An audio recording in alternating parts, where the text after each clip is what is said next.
How is it that 300 million people until today are mesmerized by the stand of a man who lived 1,400 years ago?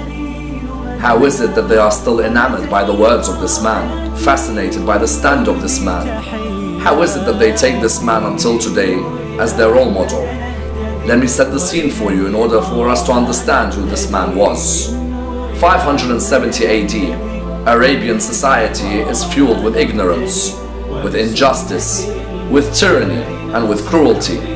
Injustice on the political level, injustice on the social level, and injustice on the economic level. This man's grandfather, by the name of Muhammad, rises in Arabia. He is able to alleviate all these forms of injustice. The cruelty is removed. The tyranny has now vanished. He is able to establish principles by which every human being can live, Muslim and non-Muslim alike. 50 years after Muhammad's death, the same ignorance returns. The same injustice has now returned. It's fueled the whole Arabian state. Tyranny everywhere, cruelty everywhere. Racism is now part and parcel of that society. A man must stand. A man must ensure that his grandfather and his message do not die. This man is known as Hussain. But this man, Hussain, recognizes that for this message to remain alive, he has to sacrifice his own life.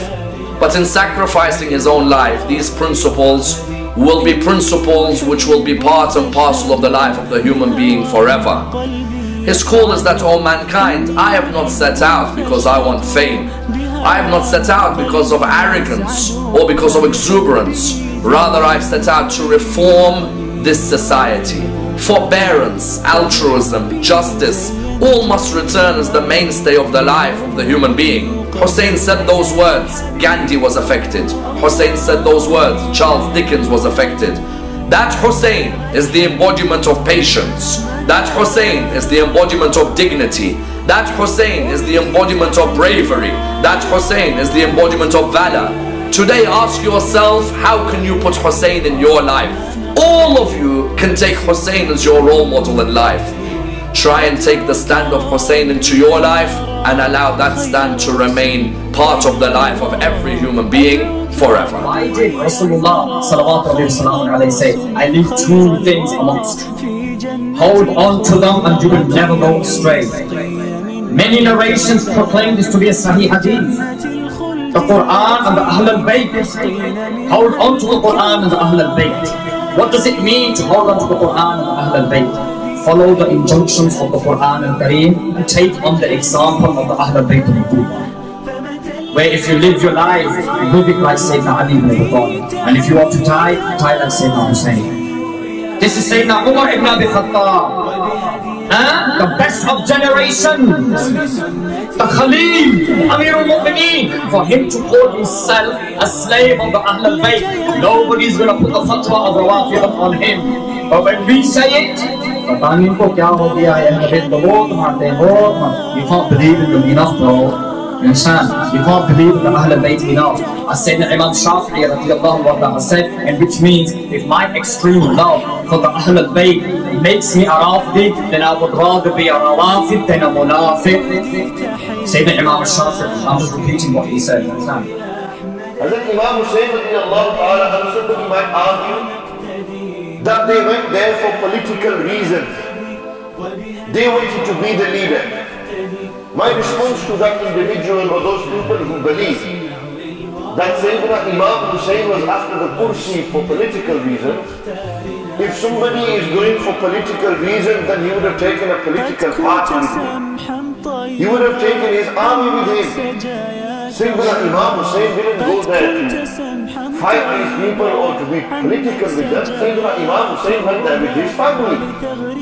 They went there with their children, Sayyidina Sakina, Ali Akbar, Ali Asghar, the great Zainul Abidin. They went there with their nephew Imam Qasim bin Hassan radiallahu ta'ala. They went there with their brothers Abbas al-Allah. They went there with these people. They didn't go there so that they could become the leader. They went there to stop this oppression.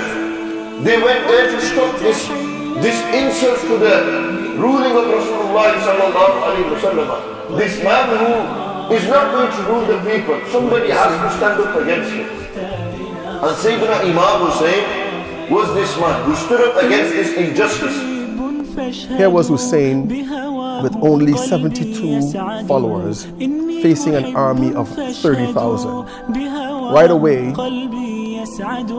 person, a normal person, would want to back down from something like that. But Hussein maintained his ground and went all the way in his opposition. The other one is lack of support. There are many activities that we would like to do that we depend upon support for doing it, or we want support for doing it.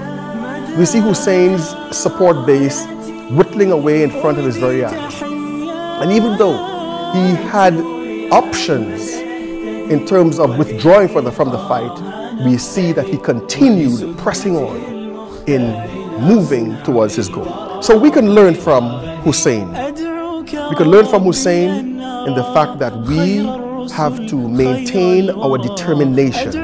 Hussein is adorned with the title, the father of the free man.